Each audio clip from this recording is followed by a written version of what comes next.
மகாலிங்கம், நீங்கள் எந்த பகுதியில் இருக்கிறீர்கள்? உங்களிடம் இருக்கின்ற தற்போதைய தகவல்களை பகிர்ந்து கொள்ளுங்கள். மகாலிங்கம், நான் தற்போது ஈக்காட்டு தாங்கல் பகுதியில் இருக்கிறேன். வசந்த், இந்த பகுதியில் கடுமையான தரைக்காற்று என்பது இருக்கிறதை பார்க்க முடிகிறது. சாலைகளில் நடமாட்டமே இல்லாத ஒரு சூழல் இருக்கிறது. இங்கு தொடர்ந்து காற்று மிக வேகமாக வீசுகிறது. மரங்கள் எல்லாம் மிகவும் ஒரு பாதுகாப்பற்ற ஒரு சூழலாக காட்சியளிக்கிறது. முழுவதும் இந்த பகுதி முழுவதும் வெள்ளக்காடாக இருப்பதையும் பார்க்க முடிகிறது. காலையிலிருந்து தொடர்ந்து மழை என்பது பெய்து கொண்டிருக்கிறது. இது ஒரு சாதாரண நாளாக கருத முடியாது சென்னையை பொறுத்த வரைக்கும். ஏனென்றால் கிட்டத்தட்ட 80 to 100 கிலோமீட்டர் வேகத்தில் காற்று வீசக்கூடும் என சொல்லப்பட்டிருக்கிறது.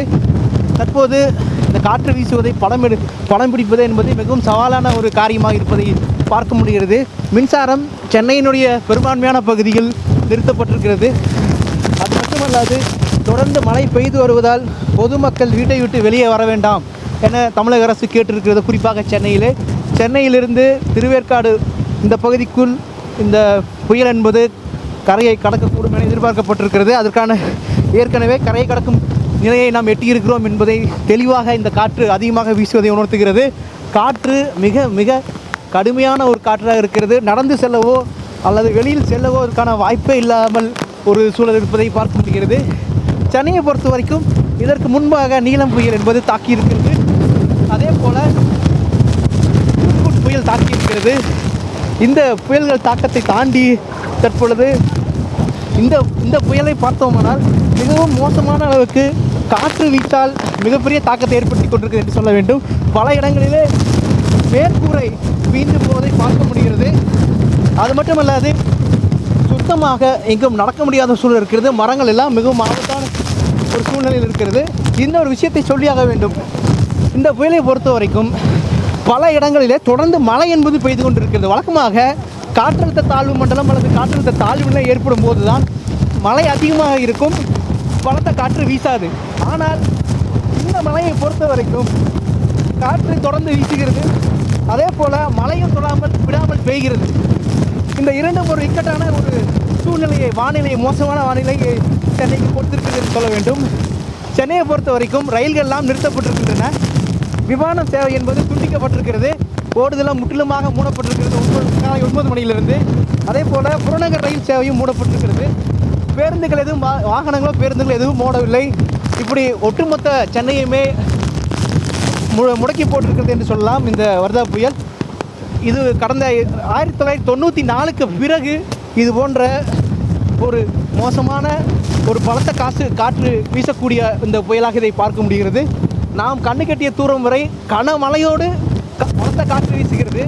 சென்னை வானிலை ஆய்வு மையத்தினுடைய தகவலின் அடிப்படையில் 80 கிலோமீட்டர் வரைக்கும் கடல் காற்று தரையை நோக்கி வீசும் என சொல்லப்பட்டிருக்கிறது. அதே போல் இந்த புயல் நீள்கோண வடிவில் இருக்கும் எனவும் சொல்லப்பட்டிருக்கிறது. முதலில் ஒரு முன்பகுதி என்பது தரையை நோக்கி உள்ளே வரும். அதற்கு பிறகு நடுவில் இருக்கக்கூடிய பகுதி என்பது தரையை தாண்டும் பொழுது அமைதியாக காட்சியளிக்கும். எனவே பொதுமக்கள் அப்பொழுது புயல் கரையை கடந்து விட்டது என்று நம்பிவிட வேண்டாம் என்று அரசாங்கம் எச்சரித்திருக்கிறது.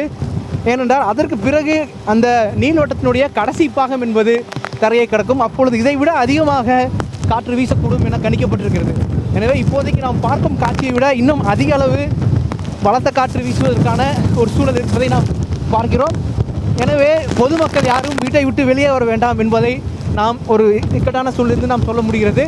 எந்த பகுதியிலிருந்து மரம் விழும் என்பதை நம்மால் கணிக்க முடியாத ஒரு சூழல் இருக்கிறது. அதே போல் எந்த பகுதியிலிருந்து மேற்கூரை பித்துக்கொண்டு நம்ம மீது விழும் என்பதையும் சொல்ல முடியாது.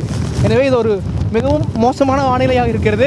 சென்னைக்கு கிட்டத்தட்ட 10 வருடங்களுக்கு மேலாக இது போன்ற ஒரு வானிலையை சென்னைவாசிகள் சந்திக்கிறார்கள்.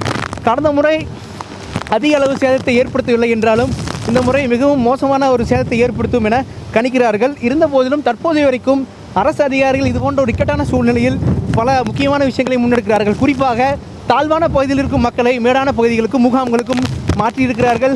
முன்னெச்சரிக்கை நடவடிக்கையாக சென்னை மற்றும் அதை சுற்றியுள்ள பகுதிகளிலும் அதே போல் காஞ்சிபுரம் திருவள்ளூர் பகுதிகளிலும் மின்சாரம் முக்கால்வாசி இடங்களிலே, அதாவது 90% இடங்களில் நிறுத்தி வைக்கப்பட்டிருக்கிறது. தற்காலிகமாக மின் சேவை என்பது இல்லை என்று தான் சொல்ல வேண்டும்.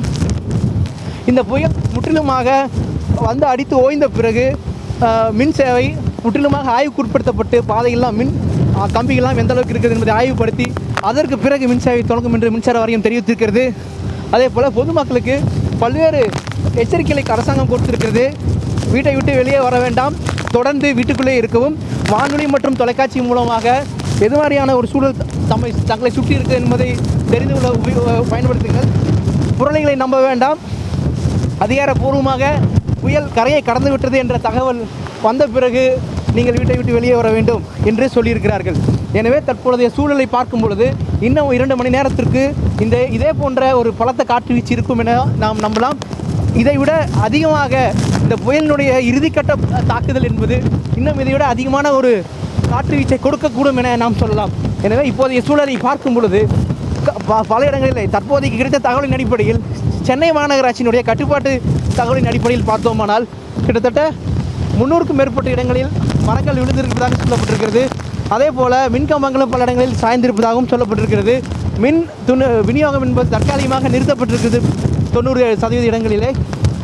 மேலும் மருத்துவமனைகளுக்கும் தற்பொழுது நேற்றிலிருந்தே தொடர்ந்து அரசாங்கத்தின் சார்பில் வேண்டுகோள் விடப்பட்டிருக்கிறது. என்னவென்றால் தேவையான உயிர்காக்கும் கருவிகள் ஜெனரேட்டர்களெல்லாம் தயார் செய்து வைத்துக் கொள்ளும் என்று ஒரு வேண்டுகோள் விடப்பட்டிருந்தது. அதே போல் பள்ளிகளுக்கும் கல்லூரிகளுக்கும் விடுமுறை அளிக்கப்பட்டிருந்தது. விடுதிகளில் இருக்கும் மாணவர்கள் பாதுகாப்பாக இருக்க அதிகாரிகள் நடவடிக்கை எடுக்க வேண்டும் என்ற தகவலும் சொல்லப்பட்டிருந்தது. எனவே நீங்கள் பார்க்கும் இந்த காட்சியை விட இன்னும் சில மணி நேரங்கள் இதே போன்ற காட்சி தொடர்வதற்கான வாய்ப்பு அதிகமாக உள்ளது. வசந்த், மணிகண்டன், தற்போது 80 இருந்து மகாலிங்கம் தற்போது 80 100 கிலோமீட்டர் வரை காற்று வேகமாக வீசிக்கொண்டிருக்கிறது. இன்னும் கூட அதிகமாக இருக்கும் என்றும் தெரிவிக்கப்பட்டிருக்கிறது. அதாவது ஈக்காட்டு தாங்கல் பகுதியில் நீங்கள் தற்போது நின்று கொண்டிருக்கிறீர்கள். ஒரு சவாலான வேலையை நீங்களும் ஒளிப்பதிவாளரும் செய்து கொண்டிருக்கிறீர்கள். உங்களுடைய பாதுகாப்பில் நீங்கள் உறுதி செய்து கொள்ளுங்கள். அதேபோல் கடந்த ஆண்டு ஈக்காட்டு தாங்கல் பகுதி, அதை சுற்றி இருக்கின்ற மேற்கு சைதாப்பேட்டை போன்ற பகுதிகள் பெரும் பாதிப்புக்கு உள்ளாகி இருந்தன. தற்போதும் கூட தாழ்வான பகுதிகளில் தண்ணீர், அதாவது மழையும் அதிகமாக பெய்து கொண்டிருக்கிறது. தாழ்வான பகுதிகளில் தண்ணீர் தேங்கி இருக்கிறதா? கூடுதல் பாதுகாப்பு அம்சங்கள், கூடுதல் பாதுகாப்பு கவனம் எதுவும் செலுத்தப்பட்டிருக்கிறது என்பதை சொல்லுங்கள்.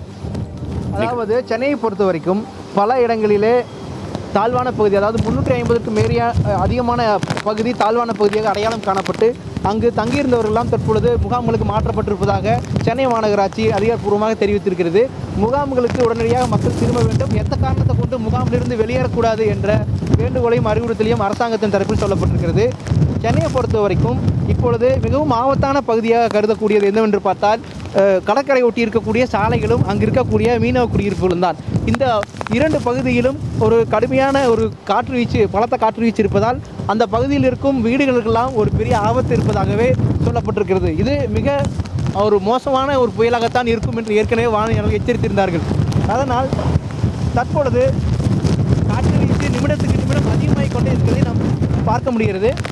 அதே போல் சென்னை காவல்துறையினர் இது சம்பந்தமாக ஏற்பாடுகளை செய்திருந்தார்கள். சாலையில் போக்குவரத்து எதுவும் மக்கள் வெளியே வர வேண்டாம், பாதுகாப்பாக இருங்கள் என்று சொல்லியிருந்தார்கள்.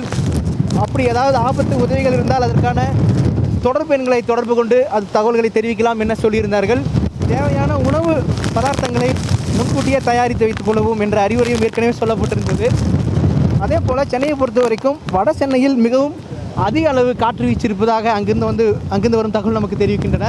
காற்று வீச்சின் காரணமாக ஏராளமான இடங்களில் மரங்கள் சரிந்து வந்திருப்பதாகவும் வீடுகளினுடைய மேற்கூரைகள் பறந்து செல்வதாகவும் சொல்லப்பட்டிருக்கிறது. குறிப்பாக நான் ஒரு விஷயத்தை சொல்ல வேண்டும். சென்னை சென்ட்ரல் ரயில் நிலையத்தை எடுத்துக்கொண்டோமானால் அது ஒரு பழையகால கட்டடம். அங்கு மிகவும் வலுவான அமைப்புகள் இருக்கிறது. ஆனால் அந்த கட்டடமே தற்பொழுது பல இடங்களில் மேற்கூரை பிரிந்து போகும் காட்சியெல்லாம் நமக்கு கிடைத்திருக்கின்றன. எனவே தொடர்ந்து இந்த பலத்த காற்றின் காரணமாக சென்னையில் பல இடங்களில் மரம் சரிந்து விழும் விபத்துகள் நடந்து கொண்டிருக்கிறது. அதற்கான ஏற்பாடுகளையும், அது பாதுகாப்பு ஏற்பாடுகளையும் மற்றும் அடுத்த கட்டமாக இதை அப்புறப்படுத்தும் ஏற்பாடுகளையும் சென்னை மாநகராட்சி அதிகாரிகளும் காவல்துறை அதிகாரிகளும் எடுத்து வருகிறார்கள். மகாலிங்கம், ஈக்காட்டு தாங்கல் பகுதியில் நின்று ஒரு சவாலான தருணத்தில் தகவல்களை வழங்கியமைக்கு நன்றி.